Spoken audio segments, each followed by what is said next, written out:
Student को पता होना चाहिए गाइस कि बेसिकली कॉस्ट क्या होती है. What exactly we mean by cost? So if I ask you, what do you mean by cost? Can anybody dare to tell me what is cost all about? Anyone, guys? What do you simply mean by cost? My simple question is. It includes all the expenditures, that is cost. We add all the expenditures and we make one cost for a product. Okay, that is Muhammad Zabiullah. ठीक है. Okay, well try. Anybody else? The expenditure incurred to produce a goods are called cost. Okay. Anybody else's? Sir. Sir, the money that we pay for something. Okay, Sakshi. Sir. Yes, please, Dipanshu. Sir, it covers all the expenditure incurred during the manufacturing of any product. Okay. Any expense before profit. Anybody else? Okay, guys, well try, everybody. चलिए, अब let me discuss के cost accounting क्या होती है. तो उससे पहले cost, guys, हमारी पूरी की पूरी cost ना CIMA लंदन से कवर्ड की गई. You must be hearing the name CIMA, Chartered Institute of Management Accountant London. Have you heard? Chartered Institute Yes, of sir. Management Accountant London. आज के बाद हम बोलेंगे सीमा अपनी हिंदी भाषा में. क्या बोलेंगे गाइस? सीमा. तो what does Seema says about cost? Chartered Institute of Management Accountant London ने cost को कैसे डिफाइन किया? ठीक है जी. इन्होंने कहा, बहुत इजी डेफिनेशन दी है. It is not a rocket science guys, it's a very simple and easy definition. उन्होंने कहा कि cost means an expense. Cost means an expense relating to anything. I repeat, cost means an expense relating to anything. Guys, cost का मतलब होता है वो expense, वो खर्चा जिसका संबंध किसी भी चीज से क्यों ना हो, उसे कॉस्ट कहते हैं. बोलो जी, बात क्लियर है? और जब मैं कहता हूं एक्सपेंस, तो उसके लिए जरूरी है it must be out of pocket. It must be out of pocket. अगर मेरी जेब से कैश जाएगा तभी आप उसे एक्सपेंस बोलोगे. ये जरूरी नहीं है कि कैश इंस्टेंटली जाए. It may come out of my pocket at some later date. Clear है? क्या मेरी बात समझ में आ गई? तो बोलो जी, बात क्लियर है? तो अगर आप किसी भी प्रकार का कोई एक्सपेंडिचर करते हो ना, जिसका संबंध किसी भी चीज से क्यों ना हो, चाहे वो गुड्स हो सकती है, चाहे वो सर्विस हो सकती है, तो गाइस हम उसको बोलते हैं कॉस्ट. मैं एक बहुत छोटी सी एग्जांपल लेता हूं. You go to the market and a shopkeeper, clear, and you buy a pen worth ₹10. आप एक शॉपकीपर के पास जाते हो मार्केट में और एक 10 रुपए का पेन परचेज करते हो. क्लियर है? तो if I ask you for the pen, you pay ₹10. So what is the cost of the pen? ₹10. Is it ₹10? क्योंकि आपने खर्चा किया है. गाइस, उसका संबंध किसी भी चीज से क्यों ना हो, उसको हम क्या बोलते हैं? कॉस्ट बोलते हैं. क्या यहां तक मेरा पॉइंट समझ में आ गया गाइस? तो basically cost means an expense relating to anything, that is called cost. बाद में इस सीमा ने, what is CIMA? ICM, Chartered Institute of Management Accountancy. London. Chartered institute of management accountant London. आज के बाद हम उसे सीमा बोलेंगे. सीमा ने फर्दर अपने आप को मॉडिफाई करो और एक और अच्छी डेफिनेशन दी. उन्होंने कहा cost means to ascertain the amount incurred on the production of goods and the generation of services. Clear? तो सीमा ने क्या कहा? Cost means to ascertain the amount incurred on the production of goods and the generation of services. So if I simplify the definition, so it says cost का मतलब होता है find out, ascertain, खोजो, ढूंढो, पता करो. Sir, what to find out? What to ascertain? The amount incurred, कितना पैसा हमने खर्च कर दिया. Sir, कहाँ खर्च करा? On the production of goods, goods को बनाने में, and the generation of services, और सेवाओं को उपलब्ध कराने में. हमारी जेब से जो पैसा खर्च हो गया ना गाइस, उसी को हम क्या बोलते हैं? कॉस्ट बोलते हैं. बोलो जी, बात क्लियर है? आप जिस सोसाइटी में रहते हो गाइस, यहाँ पर हमारे पास दो ही तरह की इंडस्ट्रीज हमें मिलती हैं. एक वो इंडस्ट्रीज जो प्रोडक्ट बनाती है और एक वो इंडस्ट्री जो सर्विस प्रोवाइड करती है. बोलो यस और नो? Yes sir. क्या नाम बता सकते हो? सर, एक बार रिपीट कर दीजिए.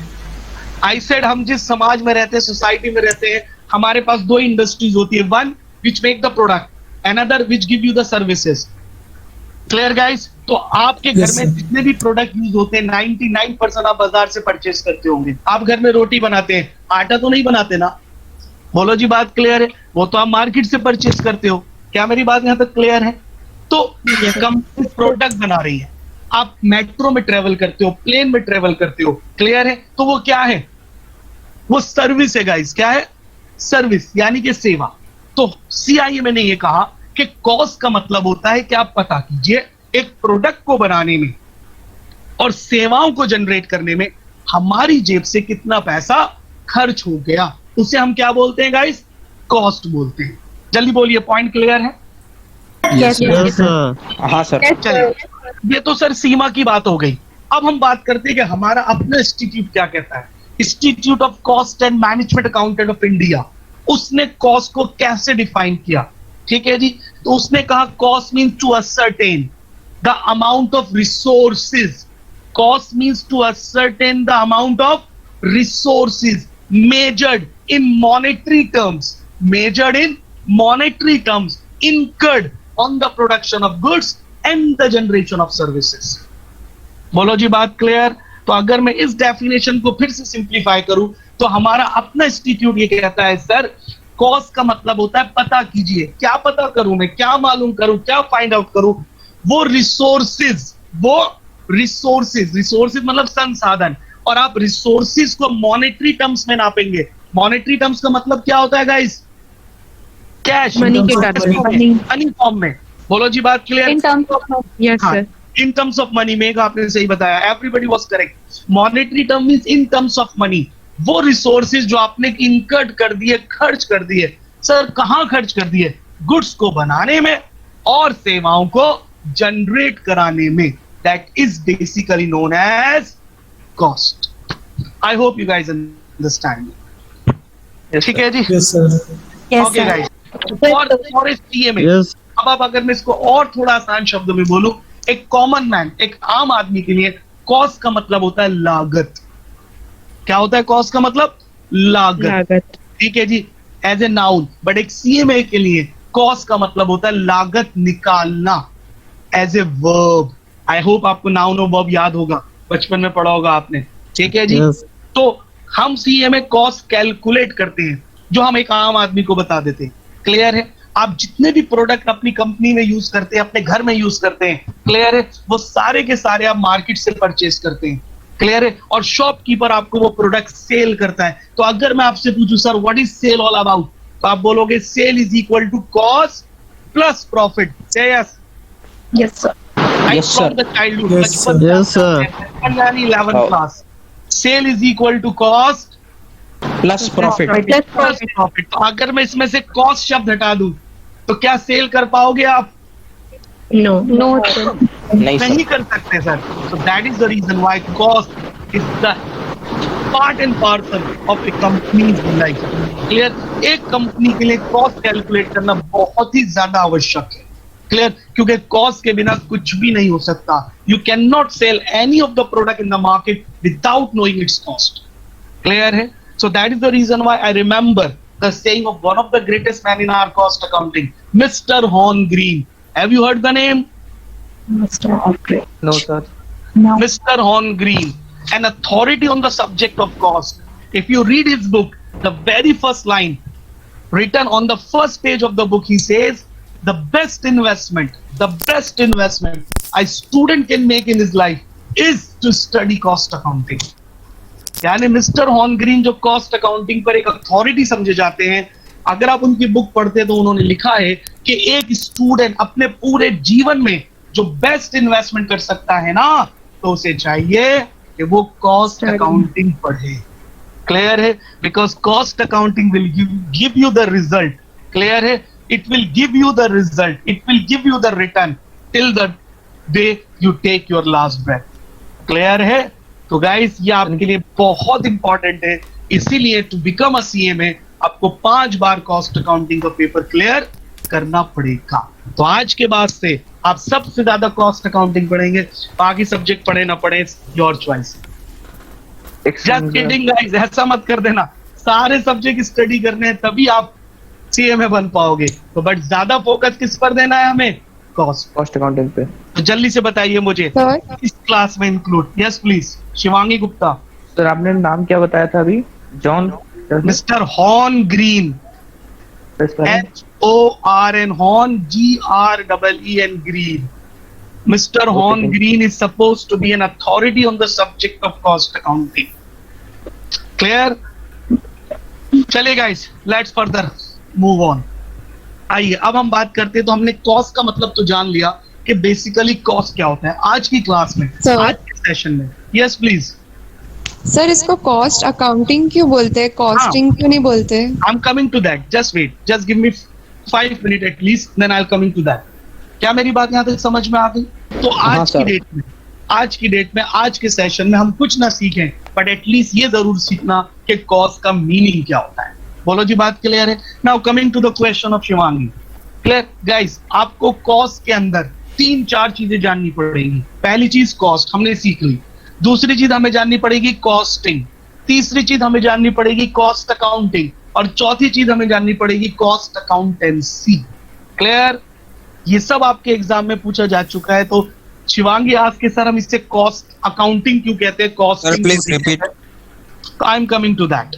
मैंने क्या बोला, हमें कॉस्ट पढ़ने से पहले ये जानना पड़ेगा कि कॉस्ट, कॉस्टिंग, कॉस्ट अकाउंटिंग और कॉस्ट अकाउंटेंसी में बेसिकली क्या अंतर होता है। ये आपके एग्जाम में पूछा जाता है गाइस, एमसीक्यू पेपर में। चलिए, तो first you tell me what is cost. समझ में आ गया? Yes sir. Yes, yes, sir. सिर्फ कॉस्ट बताओ। Yes, ठीक है guys, as I was told कि मुझे इंग्लिश और हिंदी दोनों में मिक्स करना है। तो सम स्टूडेंट वर आस्किंग कि I should explain only in English. तो sir this session was meant for Hindi medium student also, I suppose, and you know I'm trying my level best to make it a both Hindi as well as English, right? Yes, sir. तो guys चलिए, anyway let's continue. Clear? तो अब आता है हमारे पास, now we come to the second point that is called costing. Cost हमने सीख लिया। Now what is costing? अब costing क्या होता है? ठीक है, now I ask you a very simple question. आप बीमार पड़ने के बाद once you get sick you go to the doctor, right? आप डॉक्टर के पास जाते हो। क्लियर है? Guys, you are in between, you are asking the question, so I will definitely answer the questions once I'm done with my lecture. Okay? So in the meanwhile, let me finish the topic for today, then I'll be able to answer all your queries. Okay, guys? चलिए, तो मेरा question ये था guys कि जब हम बीमार हो जाते हैं तो हम डॉक्टर के पास जाते हैं। ठीक है जी? नाउ टेल मी, क्या डॉक्टर आपका फेस देखकर ही बता देता है कि भाई आपका बीपी बहुत हाई है, आपको सूनर और लेटर आपको हार्ट अटैक आने वाला है, आपके 4 नसें ब्लॉक्ड हैं? क्लियर? क्या वो आपका फेस देख के सब कुछ बता देता है? नहीं सर। Answer is no, impossible. Clear है? अगर उसको आपका बीपी मेजर करना है तो वो आपके शोल्डर पे एक मशीन लगाएगा, उसे पंप करेगा, फिर रिलीज करेगा, फिर बताएगा कि sir your BP is high और low. Is that very much clear? अब इस बात को एग्जांपल को माइंड में रखना।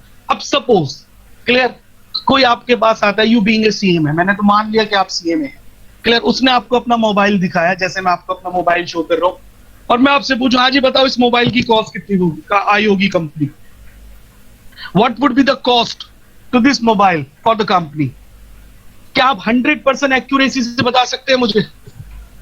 No, sir. No sir. Sir impossible. No, sir. आप मोबाइल No, को sir. देख के नहीं बता सकते कि इस मोबाइल में कितनी कॉस्ट आई होगी। क्लियर? जिस तरह से उस डॉक्टर ने कोई टेक्निक, कोई प्रोसीजर यूज करा, उसके बाद ही was able to tell you कि आपको बीपी की प्रॉब्लम है या नहीं है, उसी तरह से भी कॉस्ट अकाउंटेंट हम भी क्या करते हैं, कुछ टेक्निक एंड प्रोसीजर अप्लाई करते हैं कॉस्ट को जानने के लिए। बोलो जी, बात क्लियर है? And the techniques and the procedure to ascertain the cost is known as costing. बोलो जी, पॉइंट समझ में आ गया? Yes, sir. Ji sir. CIMA London define costing as the technique and the procedures to ascertain the cost. Come on guys, तो ये question अभी हमारे MCQs में पूछा गया था the technique and procedure to ascertain the cost is known as number 1 cost, number 2 cost accounting, number 3 costing, and number 4 cost accountancy. So what is going to be the right answer? Costing. आपको second question. So costing means the technique and the procedures to ascertain the cost is known as costing. Hope you guys understand me. तो हमने दो चीजें सीख ली, cost and costing. आइए third पर आते हैं, कॉस्ट अकाउंटिंग. गाइस हमारे सब्जेक्ट का नाम कॉस्ट अकाउंटिंग है. क्लियर? तो अगर मैं आपसे पूछूं what is the basic meaning of the word accounting? Recording, summarizing, classifying. ये तो फाइनेंशियल अकाउंटिंग की डेफिनेशन दी थी. Yes please. Systematic. हाँ बिल्कुल सही बोला. देखो याद रखना, अगर आप अकाउंटिंग को सिर्फ डिक्शनरी मीनिंग में भी देखो तो to perform a work systematically is known as accounting. अगर किसी काम को हम सिस्टमैटिकली करते हैं ना तो उसे भी अकाउंटिंग के नाम से जाना जाता है. क्लियर है? ठीक है. तो अब सवाल ये उठता है गाइस, अब guys as I told you, आप बार बार क्वेश्चन पूछे जा रहे हो. I won't be able to answer the question right now. I will answer all your queries once I'm done with my lecture. Is that clear? तो मैं आपके question पढ़ रहा हूं but I will not answer. Clear? क्योंकि अगर मैंने answer देना शुरू कर दिया अभी से तो पूरा कॉन्सेप्ट गड़बड़ा जाएगा. तो guys, will you please manage with me? First, let me finish my concept. Then I will discuss all your queries. Okay? Yes, sir. Don't worry. आप बिल्कुल टेंशन मत लीजिए. I'm with you till you clear your exam. ठीक है guys? तो बिल्कुल परेशान नहीं हुई, सारे सम्स वगैरह सब डिस्कस होंगे. ठीक है जी. चलिए guys, get back to the work. What I was talking about कि सर कॉस्ट अकाउंटिंग क्या है. क्लियर? तो हम ये कहते हैं कि cost accounting is a formal system of accounting. Clear है? Through which the cost of a particular product और service is ascertained as well as control. बोलो जी, बात क्लियर है? So let me repeat once again. Cost accounting is basically a formal system of accounting through which cost of a product or service is ascertained as well as controlled. यानी अगर आप एक system बनाकर अपनी company में एक costing system launch कर clear किसी पर्टिकुलर प्रोडक्ट या सर्विस की कॉस्ट एसर्टेन करते हैं, ना सिर्फ एसर्टेन करते बट उसे कंट्रोल भी करते हैं ना, सो that is called cost accounting. Clear है? तो जिसने ये सम पूछा था स्टूडेंट ने, I hope he or she get his answer कि sir what is cost accounting. तो कॉस्ट अकाउंटिंग एक फॉर्मल सिस्टम है जो ना सिर्फ हमारी कॉस्ट कैलकुलेट करने में हेल्प करता है बल्कि वो कॉस्ट कंट्रोल करने में भी हमारी सहायता करता है. तो I hope guys you understand me. So that is basically called cost. तो जल्दी बोलिए, कॉस्टिंग समझ में आ गया? तो we understand cost, Yes, sir. We understand costing, we understand cost accounting. Yes, sir. ठीक है. And guys let me tell you, as a CMA हमारा काम कॉस्ट कैलकुलेट करना नहीं होता. सर ये तो काम क्लैरिकल है, ये तो हमारे जूनियर कैलकुलेट करते हैं. As a CMA your main function will be to control, to reduce the cost. Clear है? क्योंकि कंपनी का सारा Once the cost accounting definition. cost accounting is basically a formal system of accounting through which the cost of a particular product or service is ascertained as well as controlled. Okay, and let me tell you guys, in today's world, clear, we are worried about not for cost calculation but how to control and how to minimize the cost. Clear है? आज के time में जो हमारा main focus है वो cost minimisation है. क्यों सर? क्योंकि प्रॉफिट अर्न करने के दो ही तरीके होते हैं, या तो आप अपनी सेल बढ़ा दो या आप अपनी कॉस्ट को कम कर दो. तो सर सेल बढ़ाना is not an easy task क्योंकि मार्केट में बहुत कंपटीशन है. हाँ, कॉस्ट हम अपनी कंट्रोल कर सकते हैं और जब हम कॉस्ट कंट्रोल करेंगे तो ऑटोमेटिकली ओके गाइस. तो what I was talking about the techniques. ठीक है जी, जिसके थ्रू अपनी कॉस्ट को क्या करते हैं, कंट्रोल करते हैं. मैंने बोला जस्ट इन टाइम. ठीक है जी, TQM, total quality management, target costing, life cycle costing, backflush accounting, kaizen costing. तो गाइस ये सारी टेक्निक्स हैं जिनके थ्रू कॉस्ट को हम क्या करते हैं, कंट्रोल करते हैं. तो आई होप यहां तक क्लियर हो गया. तो एज ए कॉस्ट अकाउंटेंट आपका main focus is on cost control and cost reduction. ठीक है जी. चलिए जल्दी से लास्ट पॉइंट पर आते हैं. क्लियर है? क्या सब लोग मेरी बात सुन पा रहे हैं ना? Yes, sir. चलिए अब हम लास्ट पॉइंट पर आते हैं, कॉस्ट अकाउंटेंसी. Cost accountancy. अगर मैं आपसे पूछूं, आपने 11th 12th में जो अकाउंट्स पढ़ा है, अकाउंटिंग पढ़ी है या अकाउंटेंसी पढ़ी है? Accountancy. Accountancy. अच्छा, अकाउंटेंसी पढ़ी है, अकाउंटिंग नहीं पढ़ी? Accounting. अकाउंटिंग और पढ़ी है। accountancy. सर अब क्या पता, अब तो भूल गए 11th 12th में, अब याद नहीं। ठीक है, so what we have studied so far, Accountancy. Accounting और अकाउंटेंसी अकाउंट दोनों पढ़ी है। वेरी गुड आकांक्षा, प्रिया, दोनों पढ़ी है आपने। ओके गाइस, आपने अकाउंटिंग पढ़ी है, अकाउंटेंसी नहीं पढ़ी। ठीक है जी, क्योंकि अकाउंटेंसी इज नॉट टॉट, वो पढ़ाई नहीं जाती। Reason, what is accountancy? तो हम कहते हैं cost accountancy is the application of cost and cost accounting principle, techniques and methods to the arts and science of cost and cost control, and to know their effect on the profitability of the business. That is basically known as cost accountancy. क्या मतलब निकला? इसका मतलब निकला guys, जो हमने costing में और कॉस्ट अकाउंटिंग में टेक्निक, प्रिंसिपल, मेथड सीखे हैं ना, उनको रियल सिचुएशन में अप्लाई करना ही क्या कहलाता है? Cost accountancy. बोलो जी, बात क्लियर है? और अभी तक तो आप सिर्फ स्टडी कर रहे हो, आपने अप्लाई करना कहां सीखा है? क्या यहां तक मेरी बात समझ में आ गई? तो cost accountancy can be defined as the application, please listen the word carefully, the application of cost and cost accounting principle, techniques, methods to the art and science of cost and cost control, and to ascertain the profitability of the business. Clear है? यानी हम ये कहते हैं कि जो cost accountancy है ना, वो क्या है? वो एप्लीकेशन है, वो अप्लाई करना है उन प्रिंसिपल्स को, उन टेक्निक्स को, उन मेथड्स को जो हमें कॉस्ट और कॉस्ट अकाउंटिंग में सिखाएंगे। क्लियर है? कहाँ अप्लाई करना है गाइस? रियल सिचुएशंस में। फिर हम कहते हैं जो कॉस्ट अकाउंटिंग है ना, वो आर्ट भी है, वो साइंस भी है। सर कॉस्ट अकाउंटिंग साइंस क्यों है? क्योंकि साइंस की तरह हमारी कॉस्ट अकाउंटिंग में भी नियम, रूल्स एंड रेगुलेशन होते हैं विच मस्ट बी फॉलोड। अब सर ये आर्ट क्यों है? आर्ट इसलिए है क्योंकि सम टाइम कॉस्ट अकाउंटिंग ऐसी सिचुएशन में इन्वॉल्व हो जाता है इन प्रैक्टिकल लाइफ, जो उसको अपने स्किल, अपने टैलेंट से ही सॉल्व करना पड़ता है। बोलो जी, बात क्लियर? इसीलिए कहा जाता है cost is both art as well as science. अब हमारा मेन उद्देश्य क्या होता है? हमारा मेन उद्देश्य यही होता है सर कि हमारी कॉस्ट का हमारी कंपनी के प्रॉफिटेबिलिटी पे क्या इफेक्ट पड़ रहा है। क्योंकि अगर कॉस्ट ज्यादा आ रही है प्रोडक्ट की, तो डेफिनेटली हमारा प्रॉफिट कम होगा, और अगर कॉस्ट कम आ रही है तो डेफिनेटली हमारा प्रॉफिट हाई होगा। क्लियर है? तो ये सारे काम करना, क्लियर, मेथड्स, टेक्निक्स को रियल लाइफ में अप्लाई करना is known as cost accountancy. बोलो जी, बात क्लियर है? अभी एक बच्चे ने क्वेश्चन पूछा था, सर टेक्निक्स कैसे अप्लाई होती है, उसका नाम बता दो। तो गाइस वो अभी आपको नहीं पढ़ना, मैंने सिर्फ आपको टेक्निक्स के नाम बता दिए। Just in time approach, TQM, total quality management. Clear? तो ये सारी टेक्निक्स हैं, क्लियर, जो हम रियल लाइफ में, रियल सिचुएशन में अप्लाई करते हैं। Kanban systems. क्लियर है? तो अभी आप फाउंडेशन लेवल पर हो। When you come to the final level, definitely you will learn how these techniques are applied so that the cost can be minimized as well as controlled. Well, I hope guys यहाँ तक concept समझ में आ गया होगा। जल्दी बताइए, understood? Yes, sir. Yes, sir. चलिए, that's great. Okay guys, now coming back.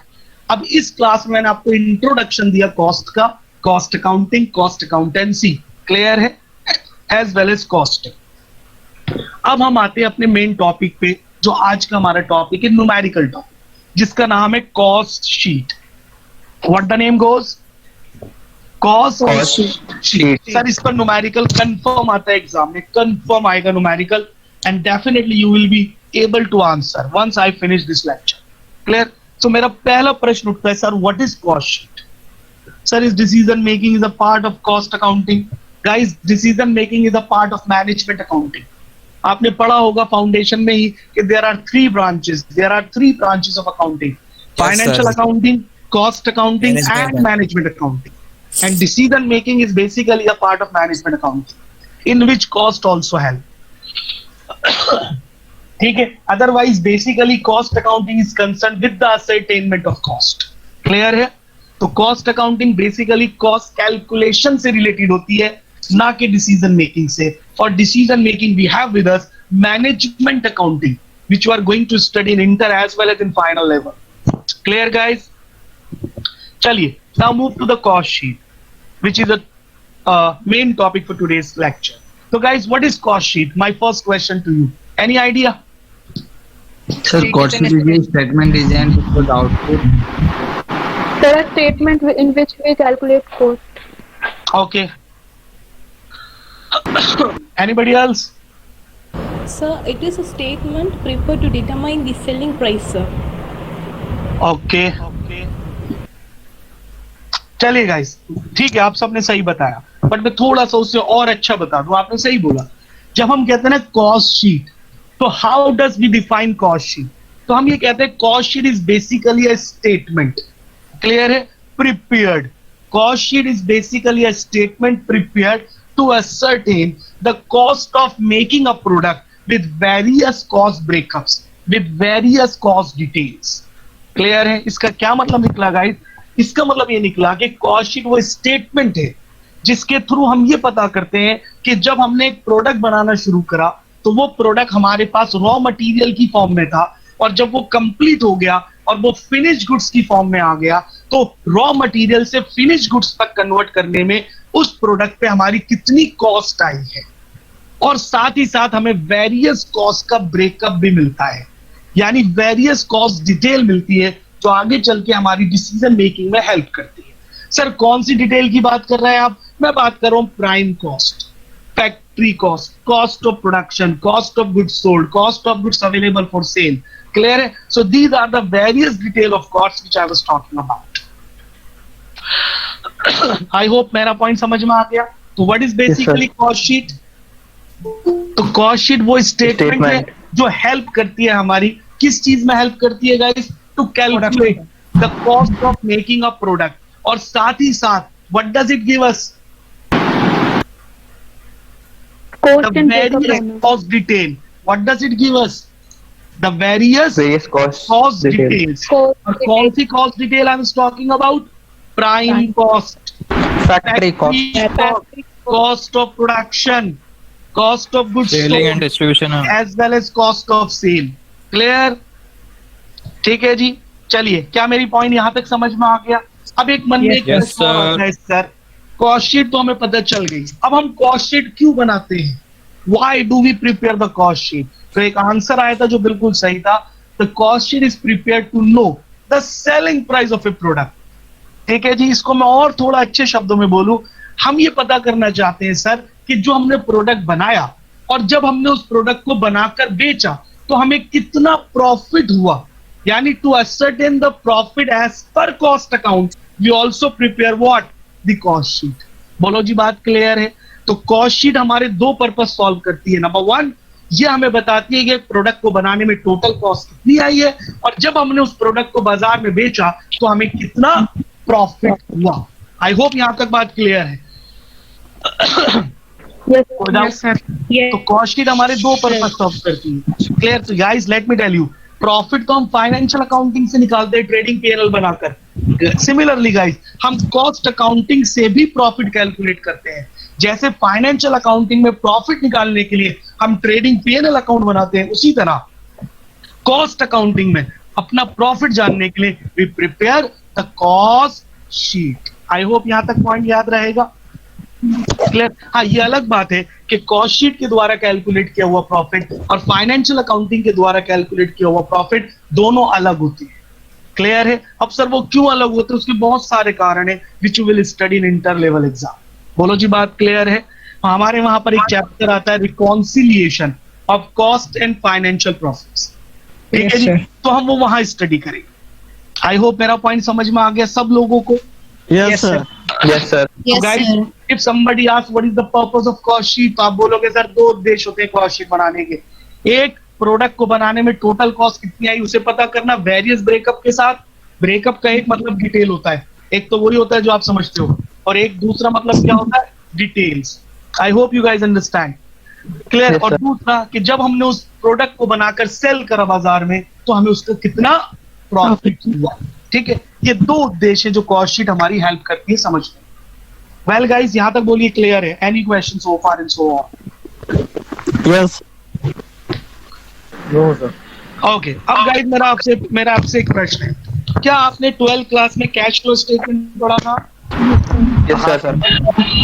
Yes, sir. हाँ सर पढ़ा था, बिल्कुल पढ़ा होगा सब। Yes sir. ऐसे ही अपने, अच्छा नहीं पढ़ा आपने, चलो वेरी गुड। ऐसे ही मन से पढ़ा था, ये फॉर्मेट के थ्रू कैश फ्लो स्टडी किया था। फॉर्मेट के थ्रू। फॉर्मेट था सबसे पहले, ऑपरेटिंग एक्टिविटी, फिर इन्वेस्टिंग एक्टिविटी, फिर फाइनेंसिंग एक्टिविटी। और वहाँ टीचर ने बहुत Yes, sir. क्लियर बोला था कि बच्चों ये फॉर्मेट ही फॉलो करना, तभी मार्क्स मिलेंगे, वरना मार्क्स नहीं मिलेंगे। सबसे पहले ऑपरेटिंग ही आएगा, फिर इन्वेस्टिंग ही आएगा, और फिर लास्ट में फाइनेंसिंग ही आएगा। आप इस फॉर्मेट को चेंज नहीं कर सकते। Can you? No sir. बिल्कुल उसी तरह से, बिल्कुल उसी तरह से सिमिलरली, ठीक है जी, उस कॉस्ट शीट को बनाने का भी एक फॉर्मेट हमें दिया गया है कॉस्ट अकाउंटिंग के थ्रू, और हमसे कहा गया है कि गाइस ये फॉर्मेट ही आपको फॉलो करना पड़ेगा, तभी आप कॉस्ट शीट सही मानी जाएगी। अगर आपने इस फॉर्मेट को चेंज कर दिया, अपने मन से कुछ भी उल्टा सीधा कर दिया, तो आपको कोई मार्क्स नहीं दिया जाएगा। तो क्या मेरी बात समझ में आती है guys? Everybody understand? Yes sir. सीखने जा रहे हैं गाइस कि कॉस्ट शीट का क्या फॉर्मेट है, ठीक है जी। और मेरे पास कोई ऑप्शन नहीं है कि सर उस फॉर्मेट को आपको एज इट इज लर्न करना पड़ेगा। हाँ, वो फॉर्मेट क्या क्या बताता है उसको जानने में मैं आपकी डेफिनेटली हेल्प करूंगा। बोलो जी, बात क्लियर है? तो you should know and you should learn the format. Clear है सर? Yes please. एमसीक्यू में सर सिखाएंगे। एमसीक्यू में सर कैसे पता चलेगा फॉर्मेट के बारे में? मतलब आप, ये एक नॉर्मल क्वेश्चन है। फॉर्मेट आपको ये सिखाएगा कि अगर मैंने ए में बी प्लस करा तो सी क्या बना। अगर मैं ए में प्लस करूं बी तो सी क्या होगा। जैसे मान लो मेरे पास प्राइम कॉस्ट आ गई, क्या आ गई? प्राइम होती है, छोड़ो, सिर्फ सुनो। अगर मैं प्राइम कॉस्ट में फैक्ट्री ओवरहेड जोड़ूं तो रिजल्टेंट फिगर क्या होगी? फैक्ट्री कॉस्ट फॉर्मेट से ही तो पता चलेगा हमें। फैक्ट्री वर्क कॉस्ट जो भी आएगी मैं अभी डिस्कस करूंगा, ठीक है जी। तो इसीलिए फॉर्मेट के थ्रू हमें ये जानना होगा कि अगर हम एक आइटम में दूसरी आइटम प्लस कर दे तो वो क्या बन जाता है। क्लियर है? क्लियर है कि अगर मैं प्राइम कॉस्ट में से material minus, are you getting me? अगर मैं प्राइम कॉस्ट में से मटेरियल कॉस्ट माइनस कर दूं तो रिजल्टेंट फिगर को क्या कहते हैं? सिमिलरली अगर मैं फैक्ट्री कॉस्ट में से ओपनिंग WIP और क्लोजिंग WIP माइनस कर दूं और प्लस कर दूं तो नेक्स्ट फिगर क्या आएगी? क्लियर? तो गाइस ये आप तभी जान पाएंगे जब आपको वर्क ठीक है, ठीक है। तो गाइस इसीलिए फॉर्मेट की नॉलेज वेरी वेरी इंपॉर्टेंट, ठीक है। चलिए गाइस, अब मैं फॉर्मेट शेयर कर रहा हूँ, अपनी स्क्रीन शेयर कर रहा हूँ आपके साथ, जिसमें फॉर्मेट बना हुआ है और उसके थ्रू हम फॉर्मेट को डिस्कस करेंगे, ठीक है जी। सर फाउंडेशन लेवल पे भी क्वेश्चन आता है सर, न्यूमेरिकल? डेफिनेटली भैया 20 मार्क्स में आएगा। क्लियर है? अब क्या आप मेरी पूरी स्क्रीन देख पा रहे हैं? Yes sir. नहीं सर। अब बताइए, देख पा रहे हैं? Okay guys, let me show you. Yes. तो guys this is the format of cost sheet in front of you. Well I hope आप देख पा रहे होंगे। हाँ जी, यस सर। पूरी तरह विजिबल है सब लोगों को? Yes, sir. यस चलिए, तो this is the format of cost sheet. और गाइस मेरे पास कोई चॉइस नहीं है, आपके पास भी कोई चॉइस नहीं है, आपको ये format as it is learn करना पड़ेगा। क्लियर है? तभी आप एग्जाम में सम सॉल्व कर पाएंगे। आइए, सबसे पहले हम जो कॉस्ट शीट बनाते हैं ना, तो गाइस हमारा सबसे पहला एलिमेंट होता है डायरेक्ट मटेरियल कंज्यूम। आप मेरा कर्सर देख पा रहे होंगे, डायरेक्ट मटेरियल कंज्यूम, यानी आप एक प्रोडक्ट बना रहे हो। अब सुनते जाना, तो सर प्रोडक्ट बनाने में सबसे इंपॉर्टेंट क्या है? मटेरियल। क्लियर? जब तक हमारे पास मटेरियल नहीं होगा तो क्या प्रोडक्ट बन जाएगा? नहीं। मान लो आज आपका मन कर रहा है, मम्मी आज तो घर में ना पालक पनीर की सब्जी बना दो, बड़ा मन कर रहा है खाने का, तो घर में क्या होना जरूरी है? पालक और पनीर। पालक और पनीर डेफिनेटली। ना आपके घर में पालक है ना पनीर है, तो पालक पनीर की सब्जी बन जाएगी। हाँ, वो कह रहा मम्मी होनी जरूरी है, बनाएगा कौन? डेफिनेटली। तो गाइस पालक और पनीर क्या है? रॉ मटेरियल है। मटेरियल है, रॉ मटेरियल कह सकते हो, मुझे कोई भी आपत्ति नहीं है, ना एग्जामिनर को होगी। मैं रॉ मटेरियल बोलूं मैं डायरेक्ट मटेरियल बोलूं या सिर्फ मटेरियल बोलूं, one in the same thing. Clear है? तो कॉस्ट शीट में सबसे पहले हम लेते हैं डायरेक्ट मटेरियल कंज्यूम। अब सर ये कंज्यूम का मतलब कितना मटेरियल प्रोडक्ट में यूज हुआ, और ये 4 चीजों से मिलकर आता है। आप डायरेक्ट मटेरियल कंज्यूम निकालने के लिए सबसे पहले लेंगे ओपनिंग स्टॉक ऑफ मटेरियल, जो मटेरियल आपके पास पहले से बचा हुआ है, इसमें प्लस करेंगे परचेजेस। क्लियर है? जो नया मटेरियल आपने खरीदा, प्लस अब आपने मटेरियल खरीदा, उसके लिए आप बाजार गए होंगे, तो मटेरियल बाजार से यहां तक लाने में आपने रिक्शा ठेला का किराया दिया होगा, that is called carriage. What is it called? Carriage. Carriage. तो आप उसे प्लस कर देंगे और उसमें से क्लोजिंग स्टॉक माइनस कर देंगे, तो हमें क्या मिल जाएगा गाइस? Direct material consumed. क्या मिल जाएगा? Direct material consume. तो जल्दी बताइए, पहला पॉइंट समझ में आ गया? हाँ सर। पहले हमें चाहिए डायरेक्ट मटेरियल। क्या चाहिए? Direct material. सर इतना ही क्वेश्चन आ जाता है एग्जाम में, वो आपको स्कैटर्ड फिगर देगा और आपसे बोलेगा डायरेक्ट मटेरियल कंज्यूम निकाल कर दिखा दीजिए। तो how will you calculate the direct material consume? Purchases plus carriage inward minus closing stock. Opening plus purchases plus carriage inward minus closing. Closing stock, that is equal to direct material consume. आइए, अब आपके पास material आ गया, तो sir material अपने आप थोड़ी ना बनना शुरू हो जाएगा। पालक और पनीर अपने आप फ्रिज में से निकलेगा, अपने आप बर्तन में जाएगा और बनना शुरू हो जाएगा? नहीं सर, मम्मी देयर चाहिए। Must be someone. हाँ जी, देयर मस्ट बी समवन जो इसको करेगा, जिसको हम बोलते हैं लेबर। क्या बोलते हैं गाइस? लेबर। लेबर यानी कि फैक्टर ऑफ प्रोडक्शन। क्लियर? आपने पढ़ा होगा इकोनॉमिक्स में, it is one of the most important factor of production, जिसके बिना प्रोडक्शन हो ही नहीं सकता। क्लियर? अब क्या लेबर फ्री में काम करेगी? नहीं सर, नो। Answer is no. आप पैसा दोगे, उसे बोलते हैं वेजेस, और ये उस प्रोडक्ट की कॉस्ट में जोड़ा जाएगा कि भैया हम जो प्रोडक्ट बना रहे थे उसमें हमने कितने रुपए लेबर को दिए। फॉर एग्जाम्पल, आपकी शर्ट बनाने की फैक्ट्री है, आप शर्ट बनाते हो, तो उसका रॉ मटेरियल हो गया कपड़ा, क्लोथ। यस और नो? अब जो लेबर उस शर्ट को बनाएगी, आप उसे भी तो पे करोगे ना। Is that very much clear? So that is called what? Direct wages. तो लेबर को दिए जाने वाली पेमेंट को हम बोलते हैं डायरेक्ट वेजेस। हिंदी में उसे बोलते हैं श्रम। क्या बोलते हैं गाइस? श्रम, यानी कि श्रम, जिसको हम वेजेस पे करते हैं। क्लियर है? जो ब्लू कॉलर पीपल होते हैं ना, they are basically called direct labour. ठीक है जी? तो पहला एलिमेंट डायरेक्ट मटेरियल, दूसरा एलिमेंट डायरेक्ट वेजेस। अब गाइस तीसरा एलिमेंट आता है डायरेक्ट एक्सपेंसेस। क्या आता है जी? Direct expenses. सर ये वही एक्सपेंसेस होते हैं जो आप ट्रेडिंग अकाउंट में लेकर जाते हो। कैरेज इनवर्ड, ट्रेड इनवर्ड, याद आ रहा है सारा का सारा? ठीक है जी? Import duty on direct material, ये सारे एक्सपेंसेस क्या होते हैं? Direct expenses. क्लियर हो गई बात? यहाँ तक आसान शब्दों में इतना याद रखो सर, जो खर्चे हम ट्रेडिंग अकाउंट में दिखाते हैं ना, हम उन्हीं को डायरेक्ट एक्सपेंसेस कहते हैं। क्लियर है? अब आप इन तीनों को प्लस कर दो। किस किस चीज को प्लस करोगे? A direct material, B direct wages और C direct expenses. The resultant figure is called prime cost. Is called what? Prime cost. और इसी को एक नाम और कहते हैं हम डायरेक्ट कॉस्ट। क्या बोलते हैं इसे? Direct cost. कॉस्ट शीट में सबसे पहली कॉस्ट आती है प्राइम कॉस्ट। ये question many time, multiple time पूछा जा चुका है। Out of the given figure calculate the prime cost. तो prime cost is the sum total of 3 element, direct material consume plus direct wages plus direct expenses is equal to prime cost, and that is also known as what? The direct cost. जल्दी बताइए, पहला element समझ में आ गया? Yes sir. Everybody, चलिए। अब guys prime cost का मतलब ये तो हमने कॉस्ट कलेक्ट कर ली, अब हम प्रोडक्ट को बनाना शुरू करेंगे। तो सर प्रोडक्ट को हम कहाँ बनाएंगे? आप घर में खाना कहाँ बनाते हो? बेडरूम में?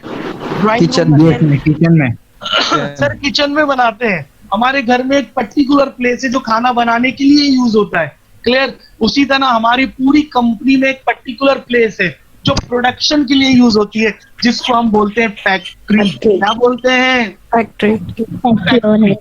क्लियर है? और फिर अब जब आप फैक्ट्री में गुड्स बनाओगे तो गाइस फैक्ट्री में भी तो खर्चे होंगे, एक्सपेंडिचर होगा। अब गाइस अब आप कॉस्टिंग में याद रखना, 2 तरह के खर्चे होते हैं, आप जानते हैं सब लोग। एक डायरेक्ट एक्सपेंस और एक Indirect. Indirect expense. अच्छे से हर बच्चा जानता है, I know very well. Sir direct expense trading में आते हैं, इनडायरेक्ट एक्सपेंसेस पीएनएल में आते हैं। एग्री? बस इन कॉस्ट अकाउंटिंग हम इनडायरेक्ट शब्द यूज नहीं करते। इन कॉस्ट अकाउंटिंग हम इनडायरेक्ट एक्सपेंसेस को बोलते हैं ओवरहेड्स। क्या बोलते हैं इनडायरेक्ट एक्सपेंसेस को? ओवरहेड्स। तो आज के बाद जब भी आपको पूरी कॉस्ट में वर्ड सुनाई दे ओवरहेड्स, तो इसका मतलब क्या निकलेगा? Indirect expenses. इनडायरेक्ट एक्सपेंसेस, वो सारे एक्सपेंसेस जो इनडायरेक्ट नेचर के हैं। क्लियर? तो आप Yes, फैक्ट्री के जितने भी खर्चे होते हैं ना, वो सारे इनडायरेक्ट होते हैं हमारी कॉस्ट में। सबसे पहला आता है इनडायरेक्ट मटेरियल। Indirect material. अब सर डायरेक्ट मटेरियल तो वो मटेरियल होता है जो मेन होता है, जिसके बिना प्रोडक्ट नहीं बन सकता। जैसे आप शर्ट बना रहे हैं तो उसके लिए जो कपड़ा चाहिए वो डायरेक्ट मटेरियल है, बट उस कपड़े को शर्ट का रूप देने में जो धागा लगता है, व्हाट? Indirect material. धागा, थ्रेड, उसको हम बोलते हैं क्या? Indirect material. बोलो जी, बात क्लियर है? तो Yes, sir. इनडायरेक्ट मटेरियल कौन सी आइटम है? Factory overheads. अब क्वेश्चन इस पर ऐसे बनेंगे एमसीक्यूज में, indirect material is added to, या indirect material is a part of. Option A prime cost, option B factory cost, option C cost of goods sold, option D none of the above. Option B factory cost. Yes, option B factory cost sir add होगा sir. Yes, absolutely. एक और बार बोलिए sir. Question ऐसा आएगा, indirect material is a part of. Option A prime cost, factory overheads, option B factory cost, option C cost of goods sold, and option D none of the above. Factory cost. तो factory cost का part होता है indirect material. क्या यहाँ तक मेरी बात समझ में आ गई? कम ऑन हाँ, सर। एवरीबॉडी। जी सर। तो प्राइम कॉस्ट में आप ऐड करोगे फैक्ट्री ओवरहेड्स। यहाँ पे क्लियर है? Yes, sir. किसी को कोई Yes, दिक्कत? sir. तो अब वो factory yes sir, all clear. Indirect expenses कौन कौन से होते हैं उसकी एक पूरी लिस्ट दी गई है। तो इनडायरेक्ट मटेरियल हो गया लूज टूल्स। लूज टूल्स का मतलब जैसे हमारे घर में होता है प्लास, पेचकस, प्लायर, छेनी जिसको आप चीजल कहते हो, हथौड़ी, हैमर। क्लियर है? वैसे अगर हम स्टिचिंग कर रहे हैं तो हमें टूल्स चाहिए, सुई, नीडल। क्लियर? तो ये सारे क्या है? लूज टूल्स है। Then indirect wages. अब इनडायरेक्ट वेजेस उन लोगों को दिया जाता है जो गुड्स नहीं बनाते। इसके अंदर क्या आता है? Supervisor salary, foreman salary, production manager salary. तो ये सब किसके अंदर आएगा? Indirect wages. Wages. Then we have rent and rates, किसका? फैक्ट्री का। लाइटिंग एंड हीटिंग किसकी? फैक्ट्री की। पावर एंड फ्यूल, इन सब का मीनिंग जानते हैं ना सब लोग? Yes sir. Yes, sir. Repair and maintenance, factory. Yes, sir. Drawing office expenses. अब इसको इंपॉर्टेंट है, इसको मार्क करिए। ये पूछा गया एग्जाम में कि drawing office expenses is a part of. तो फैक्ट्री ओवरहेड इसमें क्या होता है कि आप प्रोडक्ट बनाने से पहले उसको ड्राइंग करते हो कि प्रोडक्ट का शेप, उसका साइज क्या होना चाहिए। बोलो जी, बात क्लियर है? जैसे कार आपने देखी होगी, कितनी सेम, कहने को कार ही है बट हर कार का अपना डिजाइन, अपना मॉडल होता है। यस और नो? कोई कार फ्लैट होती Yes, है, sir. कोई कार जो उभरी भी होती है, कोई छोटी नीचे होती है, कोई ऊपर होती है, कोई बड़ी कार होती है, कोई छोटी कार होती है। तो इन सब का पहले क्या किया जाता है? प्रोडक्ट का डिजाइन किया जाता है। तो ये डिजाइन ऑफिस एक्सपेंस होता है। Then research and experiments. Sir product एकदम नहीं बन जाता। क्लियर है? You have to make a lot of research. Then depreciation, यार डेफिनेटली प्लांट चलेगा तो डेप्रिसिएशन तो होगा। इंश्योरेंस फैक्ट्री का, वर्क मैनेजर सैलरी। क्लियर है? तो ये कुछ एग्जांपल दी गई है इनडायरेक्ट फैक्ट्री ओवरहेड्स की। बोलो जी, बात क्लियर है? Yes sir. Yes sir. तो गाइस जब हम प्राइम कॉस्ट में फैक्ट्री ओवरहेड जोड़ देते हैं तो इसको हम नाम देते हैं फैक्ट्री कॉस्ट, या फिर इसको हम नाम देते हैं वर्क कॉस्ट। बोलो, कॉन्सेप्ट क्लियर है? Yes sir. तो that is called factory cost और work. Sir gas and fuel direct. दोबारा बोलिए। हेलो सर, हाँ, excuse me sir. Yes please. Sir gas and fuel factory overheads में आए, gas and fuel factory overhead में आएगा या फिर डायरेक्ट एक्सपेंसेस में? हाँ, आंसर इज फैक्ट्री ओवरहेड। यहाँ लिखा है पावर एंड फ्यूल, आप गैस एंड फ्यूल भी कह सकते हैं। अब यहाँ पर आप 100% फाइनेंशियल अकाउंटिंग मत लगाइए। आई नो आप फाइनेंशियल अकाउंटिंग में gas and fuel trading account में लेकर जाते हो, but in cost accounting that is suppose to be what? Indirect factory overheads. बोलो जी बात क्लियर है? तो गाइस हम कॉस्ट अकाउंटिंग पढ़ रहे हैं तो हमें कॉस्ट अकाउंटिंग के रूल्स एंड रेगुलेशंस फॉलो करने पड़ेंगे। Clear? Yes, sir. Yes, sir. चलिए, तो हमारे पास yes, कौन sir. सा एलिमेंट आ गया? Factory cost. रॉयल्टी बेटे रॉयल्टी डायरेक्ट एक्सपेंस है। Sir factory production direct expense हुआ ना, तो इनडायरेक्ट क्यों आया? Indirect material. फैक्ट्री प्रोडक्शन का मतलब तो गुड्स बन गई, तो गुड्स डायरेक्ट इनडायरेक्ट थोड़ी होती है, गुड्स तो गुड्स होती है, राइट? सर गुडविल किसका पार्ट है? बेटे गुडविल फाइनेंशियल अकाउंटिंग का पार्ट है, कॉस्ट अकाउंटिंग में नहीं आता। और royalty sir? Royalty is a part of cost accounting, direct expense. Okay. ठीक है, वही रॉयल्टी होता क्या है? मैं मान लो मैं बुक्स की प्रोडक्शन कर रहा हूं, तो जिस ऑथर ने वो बुक लिखी है उससे मुझे परमिशन लेनी पड़ेगी, नहीं लेनी पड़ेगी? लेनी पड़ेगी सर। बिना उस ऑथर की परमिशन के मैं बुक मैन्युफैक्चर करके पब्लिश तो नहीं कर सकता ना। नहीं सर। ये हमारा डायरेक्ट एक्सपेंस होता है, royalty is a direct expense. ठीक है, चलिए शुड आई कंटिन्यू? और कोई मन में query? No sir. No, sir. No, sir. Okay guys, great. चलिए, तो अब हमारे पास फैक्ट्री कॉस्ट या वर्क कॉस्ट आ गया। ठीक है गाइस, अब मैं दो बातें बताना चाहूंगा। इस फॉर्मेट में वो गिवन नहीं है, बट आप जान लीजिए, इसको हम बोलते हैं ग्रॉस फैक्ट्री कॉस्ट या फिर ग्रॉस वर्क कॉस्ट। ठीक है जी, प्लीज आप सुनिएगा। इस फॉर्मेट को हम क्या बोलते हैं? ग्रॉस फैक्ट्री कॉस्ट या फिर ग्रॉस ग्रॉस कॉस्ट। इसमें हम ऐड करते हैं ओपनिंग WIP। क्या ऐड करते हैं? Opening WIP। और इसमें से लेस करते हैं क्लोजिंग WIP। क्लोजिंग। तो आता है नेट फैक्ट्री कॉस्ट। तो ये एग्जाम में पूछ लिया जाता है, which is not given in the format. तो बस आप यहीं पर आप इसको ऐड लेस समझ लीजिए कि WIP का मतलब होता है सेमी फिनिश गुड्स। क्लियर है? वो गुड्स जो अभी तक कंप्लीट नहीं हुई है, वो गुड्स जो सेमी फिनिश्ड है, सो दे आर कॉल्ड WIP। अब भाई लेबर आती है शाम सुबह 10 बजे और शाम को 6 बजे वो चली जाती है। मेरा आपसे प्रश्न है, क्या शाम को 6 बजे जब लेबर जाएगी तो आप उससे बोलोगे भैया शर्ट जब तक पूरी तैयार ना हो जाए आप घर नहीं जा सकते? कम ऑन, कैसा होगा? No, sir. लेबर बोलेगी भैया अभी 6 बज गया, हमारा टाइम खत्म हो गया, जितनी शर्ट बनी है उतना बना देंगे, कल सुबह आकर इसको पूरा कर देंगे हम। ना, आपने कहा ना ना ना, मैं आपको जाने नहीं दूंगा, आपको तो पूरी शर्ट बनानी है, चाहे रात के 10 बज जाए। बोले जी ठीक है, ओवर टाइम लगेगा। अरे बोलो जी बात क्लियर है? तो और आप Yes, sir.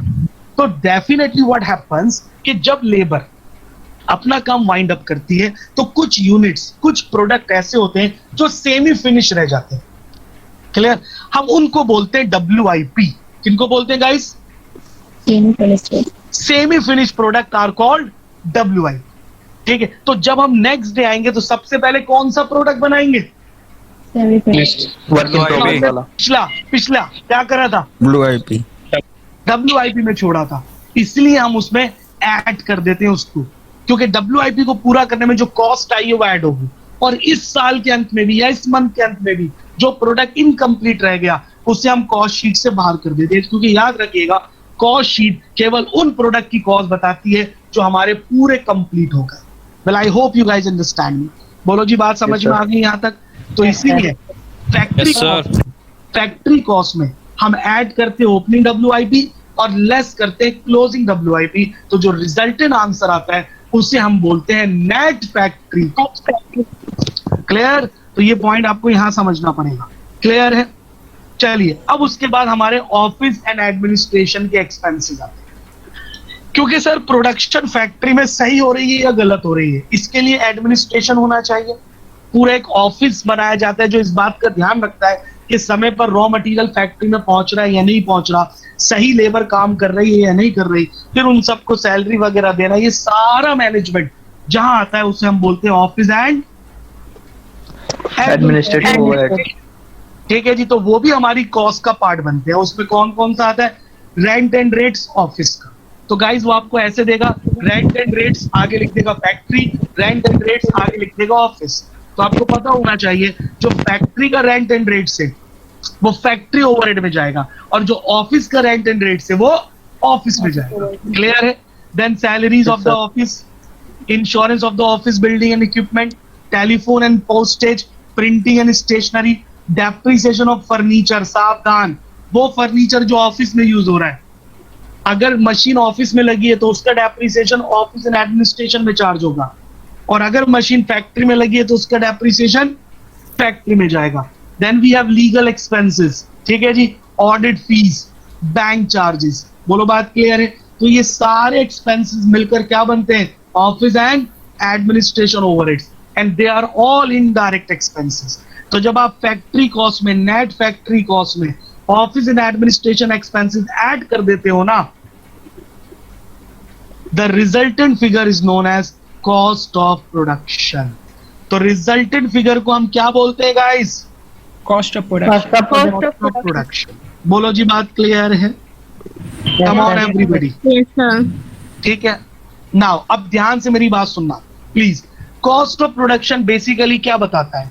Cost of production उन यूनिट्स को बताता है, उन फिनिश यूनिट्स को बताता है जो हमने इस साल क्या करी है? बनाई है, जो हमने इस साल इस करंट पीरियड में प्रोड्यूस की है, तो उसे हम बोलते हैं कॉस्ट ऑफ प्रोडक्शन। जल्दी बोलो, यहां तक समझ में आ गया बिल्कुल? कि सर Yes, sir. आपने Yes, sir. प्रोड्यूस किया ना, सो फार ये उसकी कॉस्ट। ठीक है जी, अब प्लीज मेरी बात ध्यान से सुनना। आपने कहा सर कॉस्ट शीट का एक पर्पस प्रॉफिट या लॉस निकालना भी होता है। Come on. Yes, sir. तो आप मुझे बताओ, जितनी यूनिट हम बनाते हैं क्या वो सारी बिक जाती हैं? जैसे मान लो मैं सैमसंग कंपनी की बात करूं, तो सैमसंग ने कहा जी इस साल हमने ना 2000 टेलीविजन बनाए थे LED, उसमें से 1500 सेल हो गए, कितने बच गए? 500. 500 बच गए ना। एक काम करो, इनको अब अपने ऑफिस की छत पर ले जाओ और वहां से नीचे फेंक दो, क्योंकि हम इन्हें बेचेंगे नहीं, नेक्स्ट ईयर हम नए बनाएंगे। क्या मैंने सही बोला? नहीं सर। अरे सर क्या बात कर रहे हो, बिल्कुल गलत बोला आपने। सैमसंग कंपनी क्या बोलेगी? भैया जो इस साल नहीं बिका हम उसे अगले साल बेचेंगे. नेक्स्ट ईयर अगले साल लेके जाएंगे डेफिनेटली। तो क्या मैं कह दूं, जो फिनिश गुड्स है उसका कुछ ओपनिंग स्टॉक भी मिलेगा हमें हाँ जी. साल के पहले दिन। कम ऑन एवरीबॉडी। और आप जानते हैं, इतना अकाउंट जानते हैं कि इस साल का ओपनिंग स्टॉक पिछले साल क्या रहा होगा? क्लोजिंग स्टॉक रहा होगा। तो गाइस इस फॉर्मेट में वो नहीं दिया गया, बट यहाँ पर आप याद रखना, इस कॉस्ट ऑफ प्रोडक्शन में आप ऐड करते हो opening stock of finish goods. क्या ऐड करते हो? ओपनिंग स्टॉक फिनिश गुड्स, और इसमें से माइनस करते हो closing stock of finish goods. भैया इस साल भी तो कुछ गुड्स बच जाएंगी, सारी थोड़ी बिकेंगी। बोलो कॉन्सेप्ट समझ में आ गया? Yes, sir. Cost of production में क्या ऐड होगा? ओपनिंग फिनिश गुड माइनस होगा, closing stock of finish goods minus होगा। रिजल्टेंट को हम बोलेंगे कॉस्ट ऑफ गुड्स सोल्ड। क्या बोलेंगे? Cost of goods. हिंदी में बोलूं तो बिके हुए माल की लागत। बिके हुए माल की लागत. क्लियर है? तो वो कॉस्ट ऑफ प्रोडक्शन में याद रखना। अब आप मुझे बताओ, कोई भी प्रोडक्ट तब तक नहीं बिक सकता जब तक आप उस पर एडवर्टीजमेंट ना करो। बोलो जी, बात क्लियर है? सर कौन सी गुड्स बन रही है, कस्टमर को कैसे पता चलेगा? एडवर्टीजमेंट. तो सर कस्टमर तो एडवर्टीजमेंट देखता है। मैं आपसे बोलता हूँ 90% आपके घर में वही प्रोडक्ट यूज होते हैं जिसका आपने टीवी पर ऐड देखा है। अरे बोलो जी, बात क्लियर है? Yes, छोटी सी एग्जांपल, आप अपने घर में टूथपेस्ट यूज करते हो। बोलो जी, बात clear? Colgate, Pepsodent, max fresh और दुनिया भर की चीजें। क्लियर है? सोच के बताना, क्या आपके घर पे कंपनी वाले आए थे कि कोलगेट यूज करो? नहीं सर। कहाँ देखा आपने? एडवर्टीजमेंट में देखा, फिर ऐड देखा हमने, मेरे दांतों में झंझनाहट हो रही है। क्लियर है? तो अमेरिकन डॉक्टर ने लिखा सेंसोडाइन यूज करो, तो लोगों के घर में सेंसोडाइन हो गया। जबकि ये मेडिकेटेड टूथपेस्ट है। Is that clear? एड से पहले कहीं यूज नहीं हो सकता। अब अगर मैं एक और टूथपेस्ट का नाम बताऊं, आपने सुना ही नहीं होगा। शाई एनएम। शाई एनएम नहीं सुना सर। सुना है आपने इस टूथपेस्ट का नाम? No sir. ये मेडिकेटेड टूथपेस्ट है, तो डेंटिस्ट भी समझ सकता है जब दांत में बहुत सीवियर प्रॉब्लम हो जाती है। आपने क्यों नहीं सुना इसका नाम? क्योंकि इसका टीवी पर ऐड था। बोलो जी, बात क्लियर है? इसका टीवी पर Yes, sir. ऐड नहीं आता। ऐड नहीं आता। तो सर वही प्रोडक्ट बिकता है जो लोगों को दिखता है, इसीलिए हम गुड बनने के बाद एडवर्टीजमेंट करते हैं और उसको हम बोलते हैं selling and distribution overhead. Distribution overhead. Sir इनके बिना आपका प्रोडक्ट नहीं बिक सकता। तो सेलिंग एंड डिस्ट्रीब्यूशन ओवरहेड आप किस में ऐड करेंगे? Cost of cost of production में। Cost of goods cost of goods sold में, कॉस्ट ऑफ प्रोडक्शन में ऐड करेंगे opening stock of WIP, less करेंगे closing stock of WIP।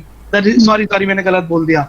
Cost of production में ऐड करेंगे फिनिश गुड का goods, less करेंगे closing closing stock of finish goods. ध्यान से आएगा cost of cost of good sold. उसमें आप ऐड करेंगे सेलिंग एंड डिस्ट्रीब्यूशन ओवरहेड। इसमें सारे एडवर्टीजमेंट से रिलेटेड खर्चे आते हैं। तो पहला आप देख पा रहे हैं शोरूम रेंट एंड रेट्स, दूसरा आप देख पा रहे हैं सेल्समैन सैलरीज एंड कमीशन, तीसरा ट्रैवलिंग एक्सपेंसेस, चौथा printing and stationery sales department. अगर प्रिंटिंग एंड स्टेशनरी फैक्ट्री का हो तो फैक्ट्री में जाएगा।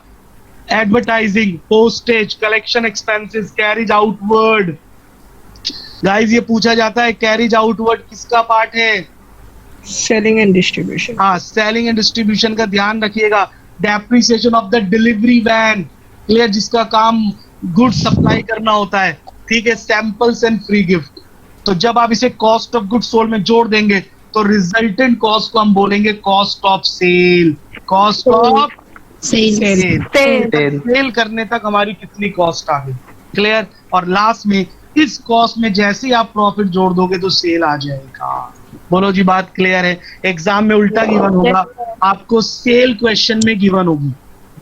कॉस्ट ऑफ सेल आपने निकाल ली, तो अगर मैं सेल में से कॉस्ट ऑफ सेल माइनस कर दूं प्रॉफिट प्रॉफिट आ जाएगा। बोलो जी, बात क्लियर है?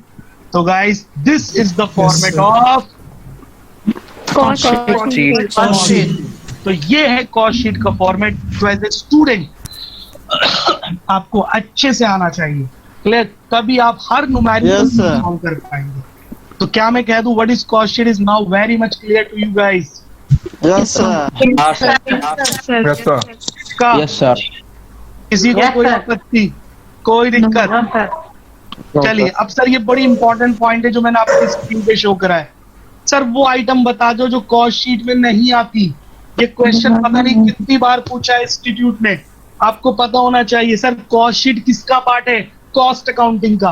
तो ऐसी बहुत सारी जानबूझकर वो आपको फाइनेंशियल आइटम्स देगा जो फाइनेंशियल अकाउंटिंग का पार्ट है, तो आप उसे कभी भी कॉस्ट शीट में लेकर मत जाना। अरे बोलो, क्लियर है? क्वेश्चन बार बार पूछा जाता है कि इनमें से कौन सी आइटम कॉस्ट शीट में नहीं जाती। तो गाइस ये उसकी एक लिस्ट लिखी हुई है, आपको इसे 2 बार 3 बार 4 बार 5 बार सिर्फ रीड करना है। और जब आप रीड करेंगे तो अपने आप आपको लर्न हो जाएगा, क्लियर। मैं इसका रीजन दे सकता हूँ कि सर ये कॉस्ट शीट में क्यों नहीं जाती, क्योंकि ये सारी आइटम फाइनेंशियल अकाउंटिंग की है, इनका कॉस्ट से कोई संबंध नहीं होता, इसलिए हम इन्हें कॉस्ट शीट में लेकर नहीं जाते। पहला इनकम टैक्स, दूसरा डिविडेंड टू शेयर होल्डर। क्या सब लोग डिविडेंड जानते हैं? Yes sir. हाँ सर, हमने पढ़ा था 12th का। No sir. अरे शेयर पर मिलने वाले profit, return on share. Share पर दिए जाने वाले प्रॉफिट्स को डिविडेंड क्या? Premium on redemption of share and debenture. Redemption का मतलब होता है पैसा लौटाना।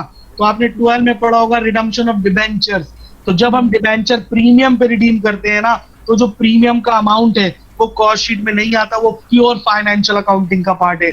कैपिटल लॉसेस, इसका मतलब loss out of sale, clear है? तो आपने अगर किसी कैपिटल एसेट्स को बेचा, उससे जो लॉस हुआ, जैसे वो बोलेगा loss on sale of machine. Depreciation में आपने निकाला होगा कि सर मशीन को बेच के लॉस हो गया 2000 रुपए का, ये क्वेश्चन में गिवन है, बताइए कॉस्ट शीट में लेकर जाओगे? Answer is no. अरे मेरे दोस्त, ये फाइनेंशियल आइटम है। इंटरेस्ट ऑन लोन, आपने बैंक से लोन ले लिया, उस पर दिए जाने वाला interest, interest on debenture, bank interest, ये फाइनेंशियल अकाउंटिंग है, कॉस्ट में नहीं आता। डोनेशन, दिया जाने वाला दान। कैपिटल एक्सपेंडिचर का मतलब होता है किसी फिक्स एसेट का खरीदना। आपने बिल्डिंग खरीदी 50 लाख की, कॉस्ट शीट में कहीं देखा था आपने बिल्डिंग? अरे सर कॉस्ट का मतलब गुड्स बनाने से है, आप बिल्डिंग खरीदोगे तो फाइनेंशियल अकाउंटिंग है, नहीं आएगा।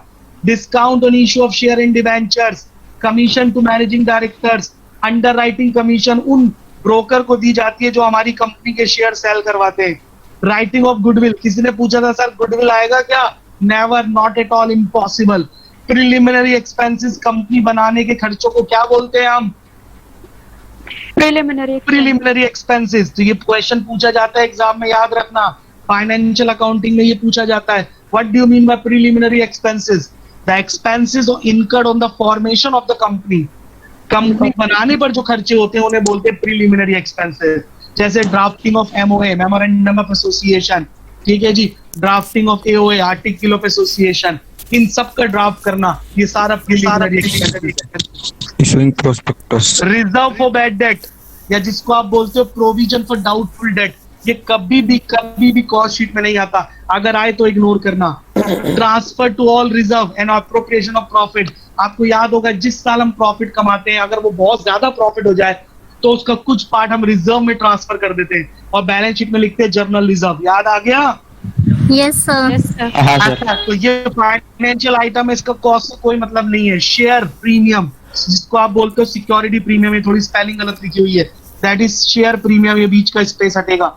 इसको आप बोलते हो सिक्योरिटीज प्रीमियम। तो गाइस जब हम शेयर इशू करते हैं, डिबेंचर इशू करते हैं, तो जो हमें प्रीमियम मिलता है that is called securities premium and it is never a part of cost.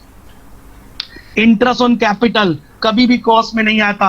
Drawings of the proprietor नहीं आएगा। And all the personal expenses of the owner. Sir इसी को तो ड्रॉइंग्स कहते हैं, लेकिन उसने दोबारा लिख दिया कि सर बच्चे हैं कहीं गलत ना सीख लें, इसलिए दोबारा लिखा ऑल पर्सनल एक्सपेंसेस। तो गाइस ये चीज आप मगअप कर लो, हिंदी में बोलो तो रट लो, 5 बार पढ़ो, 6 बार पढ़ो कि सर ये वो आइटम है जो कभी भी कॉस्ट शीट में नहीं आती। सर हाँ कह दो, समझ में आ गया। अरे हाँ ना तो बोलो। Yes sir. Yes sir. Yes sir. तो पूरा फॉर्मेट याद है कॉस्ट शीट का? अरे श्योर? Yes sir. तो sir finally the chapter is over. Sir cost में इतना ही आता है? बेटे ये कॉस्ट शीट खत्म हुआ है अभी। क्या खत्म हुआ है? Cost sheet. अभी कॉस्ट का थोड़ा सा बेसिक डिस्कशन और है कि टाइप ऑफ कॉस्ट क्या होती है, वो मैंने अभी डिस्कस नहीं करा, वो थोड़ा सा और है। बट कॉस्ट शीट में कॉस्ट शीट कंफर्म आएगा एग्जाम में, कंफर्म। Okay sir. तो जल्दी बताइए क्या कॉस्ट शीट क्लियर हो गया? Yes sir. Yes sir. आज का हमने discuss करा गाइस, ये आपको क्वेश्चन आएगा क्या पूरा? अरे नहीं मेरे दोस्त, एमसीक्यू पेपर है, फुल फ्लेज थोड़ी आएगा। मतलब उसमें फॉर्मेट पूरा वैसे बना हुआ है उसमें? ना, आपको कुछ भी आ सकता है, स्कैटर्ड फिगर आ सकती है, बट आंसर आप तभी दे पाओगे जब आपको फॉर्मेट याद होगा। जैसे जानते हो क्वेश्चन कैसे आएगा, लेट मी टेल यू। सुनो मेरी बात। Hello, yes sir. सुन रहे हो ना? हाँ सर। क्वेश्चन आपको बोलेगा material 10,000 rupees, labour 6,000 rupees, factory overhead 20,000 rupees. Clear है? Yes sir. Carriage on material 10,000 rupees, और वो नीचे लिखेगा द अमाउंट। क्लियर है? The value of prime cost and factory cost will be option A B C D. ठीक है जी? जिस तरह अकाउंटिंग रेशियोज में आते थे क्वेश्चंस उस तरह आएगा ना? हाँ जी। जिस तरह अकाउंटिंग रेशियोज में क्वेश्चन आते थे सर 12th क्लास में, उस तरह में? ना वैसे नहीं आएगा, वैसे नहीं आएगा, वो अलग कॉन्सेप्ट है, उसे इससे मिक्स मत करो। अभी मैं आपको क्वेश्चन दिखाऊंगा गाइस, डोंट वरी। तो सर अगर एमसीक्यूज आएंगे। Yes please. सर अगर कॉन्सेप्ट क्लियर है तो एमसीक्यूज इजीली सॉल्व हो जाता है ना? 100% एमसीक्यू सॉल्व ही तब होता है जब आपको कॉन्सेप्ट आता है। क्लियर? तो इसके लिए आपको हाँ, पहले सर। कॉन्सेप्ट जानना पड़ेगा। Yes, और sir. मैंने जो इतना टाइम लगाया है गाइस, वो कॉन्सेप्ट पर ही तो लगाया है, वरना तो जी, मैं सर। डायरेक्ट एमसीक्यू करा देता आपको। आप भी खुश, मैं भी खुश। सर पूरा पेपर एमसीक्यू बेस्ड होगा? हाँ जी, हाँ जी। Yes, सितंबर का एग्जाम 100% एमसीक्यू बेस्ड है, थैंक्स टू कोविड, राइट? वरना पहले जो था कोविड से पहले 60-40 चलता था, 60% एमसीक्यू आते थे, 40% दिसंबर का पेपर आता था। फिर अभी सितंबर तक का तो हमें पता है, दिसंबर के बारे में अभी कोई स्पेसिफाई नहीं हुआ, बट चांसेस हाई है कि वो भी एमसीक्यू ही होगा। Is that clear? तो अभी हम बात कर रहे हैं उस एग्जाम की जो 5 सितंबर को होने वाला है। सर Yes, मॉक टेस्ट से please. रिलेटेड होगा? हाँ जी। सर मॉक टेस्ट से रिलेटेड होगा? देखिए मॉक टेस्ट का मतलब क्या होता है? मॉक टेस्ट का मतलब, मॉक का मतलब होता है सिमिलर, तो जब इंस्टीट्यूट कहता है ना मॉक टेस्ट, तो इसका मतलब बिल्कुल इसी तरह का पेपर हम एग्जाम में भी आपसे पूछेंगे। क्लियर? तो मॉक टेस्ट ही होगा ये जरूरी नहीं है, लेकिन मॉक टेस्ट करना बहुत जरूरी है। बिल्कुल उसी ट्रैक पर, उसी ट्रेंड पर क्वेश्चन पेपर आएगा आपके एग्जाम में। ठीक है? ओके सर तो आपके guys, बारे में कुछ बताइए। हाँ जी, हेलो, आपके बारे में कुछ बताइए। बेटा अभी पेपर के बारे में जान लो, बाद में जान लेना। बस इतना जान लो कि I am the faculty of cost and management accounting from foundation to final at Bright Vision Academy. Okay ठीक है गाइस, हम आपके साथ फाइनल तक हैं, बिल्कुल टेंशन नहीं लेनी। ठीक है, तो अभी हमें 20 आउट ऑफ 20 दिलवाने हैं आपको। तो गाइस जल्दी से बताओ, ये टॉपिक क्लियर हो गया? तो अगर एग्जाम में मैं कह दूं कॉस्ट शीट आएगा तो बनेगा?